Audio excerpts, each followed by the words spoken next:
Hi, I'm Ann Coulter. Welcome to my Substack. I'm here with my new favorite author, David Zweig, author of Abundance of Caution, which is a total compendium of the media, the intelligentsia, the scientific community, influencers lying about COVID and shutting the schools down, ruining many, many people's lives. There is so much to talk to you about this book. Welcome, David. Thanks for having me. I looked up right before you signed on. I did not know you were, in addition to before this magnificent book, freelance writer. You've written novels and you were a musician. Back in the day, indeed. Well, I'm glad you got done with that and did this book, because the book is, it's really something. I mean, the notes I've taken on it, I'm never going to get to every part of this. I think my notes are about half as long as your book now. It's so great. There is nothing. It is impenetrable. And there were a few things. I mean, I followed this pretty closely at the time. And there were many things that I didn't know that are very interesting.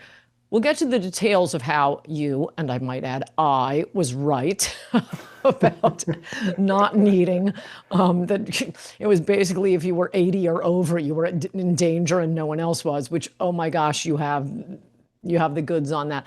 But I wanted to start with the political aspect of this, which I've noticed this myself. I mean, it was basically the theme of my last book, Resistance is Futile. Trump just broke liberal minds, and he could come out against pedophilia, and they would have to be for pedophilia. You can get liberals to do anything by having Trump say the opposite. So on page 185, this is going to the longest quote, maybe the only quote I'll read from your book, but it is, I think, so important.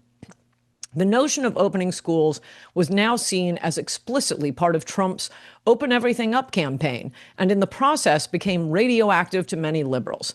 This was a demonstrably obvious fact of the political and social reality of the Trump presidency, which was hated and feared with such breadth and intensity that the day after his inauguration, it spawned what was reported to be the largest single-day protest in American history. Did not know that. The left and much of the cosmopolitan elite in America saw Trump as so clownish, ignorant, malignant, and harmful to society that, with rare exception, it was anathema for a Democrat politician or official, a journalist or news organization, other than conservative outlets, to ever be seen as agreeing with him on anything.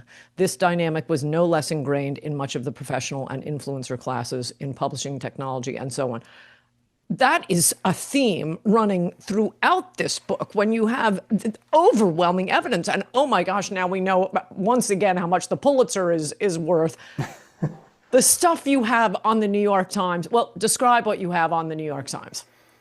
Yeah, I have what I would call like a series of case studies, really, of these lengthy, very important New York Times articles. In many regards, we can view the New York Times as just one outlet, of course, but what happens there often influences many other media outlets. They're sort of the tip of the spear, so to speak. I also had parents around the country contact me after certain New York Times articles came out, and they said, my school board told me they're not opening schools because of this New York Times article. So make no mistake, this isn't just conjecture that I'm saying, oh, these articles were influential. It's a fact that many of these articles actually prevented kids from going to school. And what I show is I sort of dissect some of these really influential, important features that the Times had run during the pandemic, particularly in the first 6 months and first year of the pandemic, where they were just, I wouldn't say they were riddled with errors, because you could fact check them and find that everything in there was, quote, correct, but rather they were framed in such a way as to give a mistaken impression about a reality.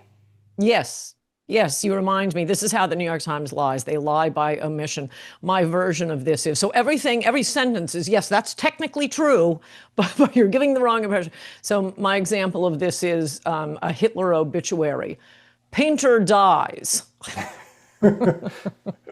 War veteran and painter dies. What? Did we get anything wrong? No, that's technically true, but you left out some important stuff. And the stuff they were leaving out of the COVID articles, we'll we'll get to. By the way, McNeil, I thought it might just be that one woman who was the one who was covering it, and they're as this book documents through and through. Oh my gosh, was the New York Times wrong about COVID? And they won a Pulitzer Prize for their COVID reporting. Yeah, it's quite remarkable. So describe how it is that they lied through omission, painter dies. Right. And a sort of metaphor I might think of is when a photograph, you choose what's going to be within the frame and what gets cropped out, and you choose the lighting and such. And it's the same thing with news articles, as you know. And over and over, the Times had what I would describe almost as a fixation with drumming up fear, and in particular, fear around children and schools. It was almost like, maybe fetish is too strong of a word, but it was a bizarre thing to see. And we saw this in much of the legacy media, but the Times in particular, and they had a couple reporters who were on this beat. And this was the lens through which they viewed the entire pandemic. And because of that particular lens, it had a dramatic distorting effect on how the American public, or at least the American public who read the Times, who then influence, other people within the sort of intelligentsia and the influencer classes. These are the people who are getting their information from there. That ultimately had an effect both on the public conversation and on policy within our country.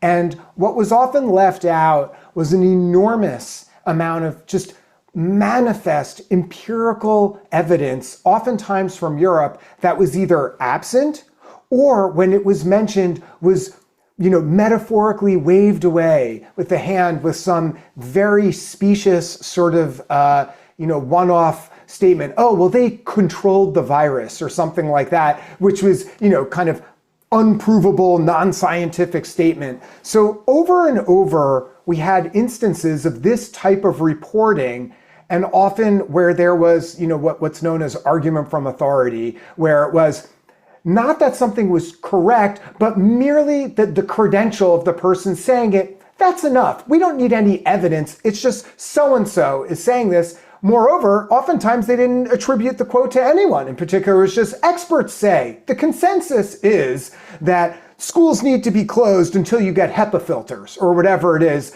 This was made up. This was not true. Could you describe the article about the 23 epidemiologists and when they'll send their kids back to school? So this is like the argument from authority, except the way I describe it, Anne, is that it's like two steps removed from that. So first of all, it's bad. It's a fallacy to have an argument from authority where you say it's sort of like a mom. It's because I said so. That's why, because I'm the mom. That's essentially what they're saying. But this was even worse because the people that they included in this article about epidemiologists weren't even experts in infectious diseases, half of them. They didn't tell you that in the article. It just said epidemiologists give their advice on when kids should go back to school. But I started looking up the individuals in the article. There was a PhD student in there who was studying, like oncology. There was someone else who was looking at, heavy metals in food or whatever it may be. Just this, someone else was working. I liked the one who was an advisor to smokeless tobacco. Smokeless tobacco. Right. So and a number of them didn't have children. So we're supposed to be taking advice from these people on how to conduct ourselves as a society based on their expertise, yet they didn't even have the expertise that was purported in the title of the New York Times article. They left that part out of the piece. Yes. You also have a fantastic section on, maybe you know it from memory, I'll find it for you if you don't, but epidemiologists and their politics. Yeah, much of the public health establishment it has a sort of uniformity politically, and they tend to be on the left. And that surprised me. Yeah. Well, if you think about it, there is a sort of connection between, at least in my mind, you might disagree, but the idea that if you go into public health, you have a belief, and this comes from a noble place, you want to help people, but it comes from a belief that large scale kind of top-down interventions are effective. And that kind of ties into a leftist view about government and how society should function.